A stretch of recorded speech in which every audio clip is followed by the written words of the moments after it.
Hello everyone and welcome to some MiSTer FPGA news. In this episode, we will be talking about a MiSTer MIDI board, new arcade cores for Thunder Fox, Pretty Soldier Sailor Moon, and Lightning Fighters, stock updates to the Ironclad I/O boards, and more. Also, check out my channel sponsor, MiSTer Add-ons, a place where you can get all your MiSTer needs, things like full MiSTer setups, accessories, I/O boards, and more. Now let's get to the news. Anton Gale has been working on an Exidy 440 core, but development has been longer than expected. This is due to Anton wanting to restore an Exidy 440 cabinet, specifically a cabinet for the game Cheyenne. This looks like a pretty cool project, and that the restoration could provide an extra level of connection to the core development. While I haven't checked out all the games running on the Exidy 440 hardware, the hardware seems to be mostly used for light gun games.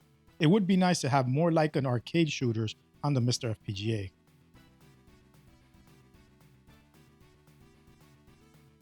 Hans Tweaker on Reddit created an open source MIDI board that allows you to connect an external synthesizer, like a Roland sound canvas, to your MiSTer FPGA. A problem Hans Tweaker wanted to solve was being able to route audio back to the MiSTer FPGA without having to deal with HDMI extraction and injection hardware. Hans Tweaker looked at how the MT32Pi accomplished this, and they set out to create a MIDI board that will pass audio back to the MiSTer FPGA via I2S, just like the MT32Pi. The project is called MiSTer MIDI. The difference with this and the MT32Pi is that MiSTer MIDI should allow you to use any MIDI-compliant sound module. The MT32Pi is a singular sound module that can emulate a variety of different modules. Here's how Hans Tweaker describes how MiSTer MIDI works. The MIDI board connects to the MiSTer via the user port on the I/O board. The MIDI board connects to the synth using a MIDI cable, and the synth's audio is fed back via a 3.5mm jack. There are two versions that have been developed, a do-it-yourself version with through-hole parts and the analog-to-digital audio chip on board, and there's a surface-mounted version with a few through-hole components. The DIY version has already been open source, and the surface-mounted version is going to be open source soon. This hardware looks to be like a cleaner solution for those wanting to use classic sound modules with computer cores. If you want to see the board in action, there is a video on YouTube showing it off. The MiSTer Organized project has been updated with the following. For MiSTer Computer Editions, there are updates for C64 One Load 64 Games Collection, the May 5th, 2025 version of Amiga Vision, Neon 68K, a February 2025 version of an MSX pack, a Mac pack from August 2024, an Atari ST Games Collection, TI-99 MiSTer Collection, a Tomy Tudor Collection, and several Apple II collections.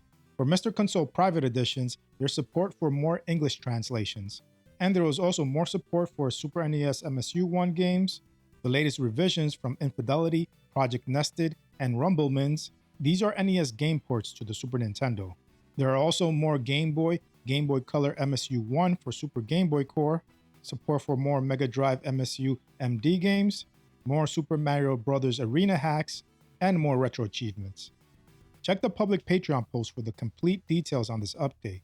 There is also a Discord server available to discuss the project. MiSTer Organized is a project that will help keep your games organized for browsing on your MiSTer.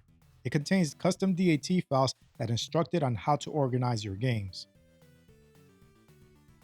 Jotego has done maintenance on some older cores. Here are some of those fixes and updates. In Circus Charlie, an issue where the clown trespassing the circus tent isn't shown was fixed. The issue occurred when you jump for a fourth time in a drum on the third stage. Support for selecting characters for 4-player games was implemented. This affects the JT TMNT, JT Riders, and JT Simpson cores. These cores run games like Teenage Mutant Ninja Turtles, Sunset Riders, and The Simpsons. The Title F2 arcade core now supports Thunder Fox, a horizontal side-scrolling beat-em-up / run-and-gun / shoot-em-up game. Additionally, there have been other fixes to the F2 core that include fixing some priority issues in Pulirula, a more accurate implementation for a certain chip, and added support for MAME keyboard encoders. The CoinOp Collection team has released a core for another arcade game based on Cave hardware. The game is Pretty Soldier Sailor Moon, a side-scrolling beat-em-up. The public Patreon post for the announcement has some history and technical information about the game, so you can check that out if you want to find out more about it. Like Mazinger Z, installation of this core does require a patched ROM that has decrypted sprite data. There are full instructions on how to do this on the public Patreon post. Additionally, CoinOp Collection also announced that some of their upcoming titles are Airgalad, a vertically scrolling shooter from 1996, and Metamokester, a fighting game where a second player can join. I hope I got the pronunciation correct. DefMod has posted some updates to their MiSTer FPGA I/O boards. These are mini ITX boards that let you use your MiSTer FPGA on a computer case. First, the Lite version of the board is back in stock. This board is a more cost-effective version of the Ironclad that also allows you to use slimmer cases. DefMod also gave an update on Batch 2 for the Ironclad DX, the more premium version of these boards. They said that there is not much to say, but production is progressing well without issues. All parts are available, and they'll probably receive what's missing in the coming week, so shipping will begin during the month of July. If you want to know more about these boards and the differences between them, you can check out the video that I created on them. Check the description for the link. The MiSTer Multisystem 2 is still on schedule to ship in August. Their 3D print farm is also running well and keeping up with production. Additionally, their N64 snack cartridge has been modified to be a little more inspired by the original console. The casing has been physically changed from being a chunky square to a rounded shape that makes it look like an N64 cartridge has been inserted onto the multisystem. This cartridge is an adapter that gives you 4 zero-latency N64 controller ports, allowing you to use the original controllers. While connecting it as a cartridge only works on multi-system hardware, the carts do have ports that allow you to connect them to any standard MiSTer FPGA setup. Jotego released a beta for the Konami two-player shooter Lightning Fighters.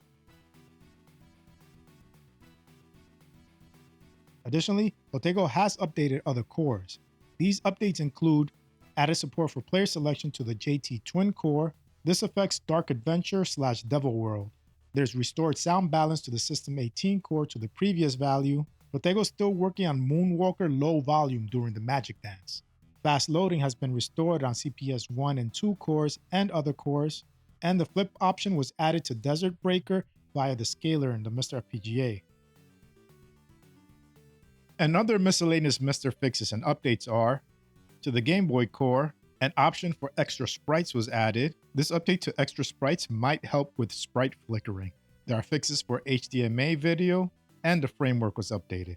For the NES core, there are fixes to the MMC3, N163, and 7D mappers, thanks to Paul B&L. There's safe state support to the Famicom Disk System, also thanks to Paul B&L. An unofficial opcode was implemented called Kill by Simplistic.